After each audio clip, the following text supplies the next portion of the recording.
மனசில் இப்ப அல்லாடி கிடக்கிற ஆசையை நான் முடிப்பேன்.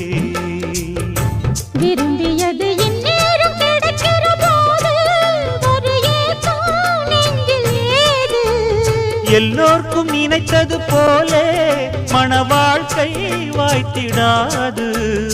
எப்போதும் ஒருவனை எண்ணி தவித்தேன், இப்போது நான் அதை கண்டுபிடித்தேன். கெட்டி மேளம் கேட்கும் நேரம் கூட மாமனோட. இந்த மாமனோட மனசு மல்லியப்பு போலே பொன்னானது. இந்த வண்ணமயில் அதனால் எண்ணியது போலே பூச்சூடுது. குத்தால கொடுமையும் கூடி வருது, சந்தோஷ நிலப்பொரு கோடி வருது. சொல்ல வார்த்தை ஏதும் இல்லை மாமனோட